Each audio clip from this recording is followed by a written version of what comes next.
that it is U.S. companies that bear the brunt of tariffs, not foreign countries? Sometimes the country will eat it, sometimes Walmart will eat it, and sometimes there'll be something to pay, something extra. Sometimes Walmart will eat it? Sometimes there will be something extra to pay? Hold on, I'm sorry, but what?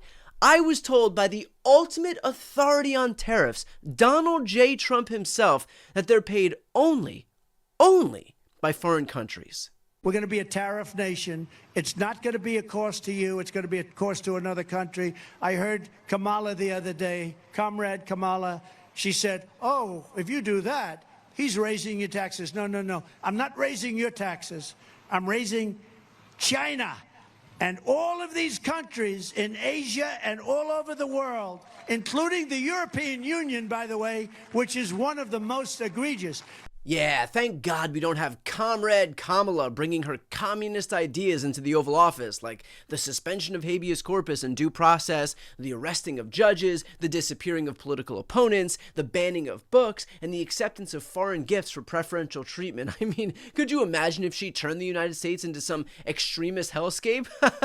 Phew. But back to the tariffs, Donald Trump had promised us that they would absolutely be paid by foreign countries. So why suddenly is the onus going to be on companies like Walmart, or worse, American consumers? Probably because that was always the case. Trump knows it was always the case. Anyone who's ever taken freshman level economics knows it was always the case, and soon every single American consumer is going to realize that it was always the case, because they're going to see their own prices surge. And so now comes the part where Trump tries to slowly backtrack on his own promises and his own policies in an effort to mitigate some of the inevitable damage. This is the first step in his effort to pretend that his own policy somehow isn't his own fault.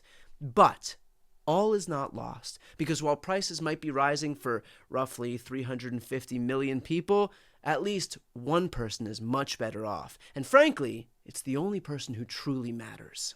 Tonight was Trump's big crypto dinner. He hosted the top 220 investors in his meme coin at his golf club in Virginia. These people gave Trump's business a combined $394 million for this dinner in one night. Seats went from $55,000 to $37 million a pop. That's right. While he's busy making sure that quite literally everything you buy is getting more expensive, he's using the opportunity to rake in billions from those looking to curry favor with Trump.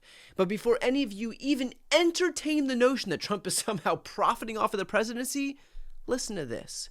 It's absurd for anyone to insinuate that this president is profiting off of the presidency. This president was incredibly successful before giving it all up to serve our country publicly. And not only has he lost wealth, but he also almost lost his life. He has sacrificed a lot to be here, and to suggest otherwise is frankly completely absurd. Oh, I want to thank you for your vision, for your courage, for standing up. You know, President Trump is a populist president. He's a president. He's blamed for giving money to billionaires and all this stuff. We hear about that all the time. But he is on the side of the middle class, the working class, the poor in this country. Now, I'm not saying that that's the brainworm talking, but yeah, no, that's exactly what I'm saying.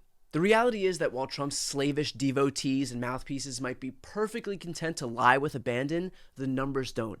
And the numbers reveal that in just over 100 days, Trump's net worth has already doubled to $5.4 billion. And last time I checked, the presidential salary wasn't $2.5 billion, which means that he's clearly figured out a way to profit off the presidency. So I suppose as he works to ensure that we all pay more for literally fucking everything, at least when you throw Trump's own consolidation of wealth into the equation, it all averages back to normal.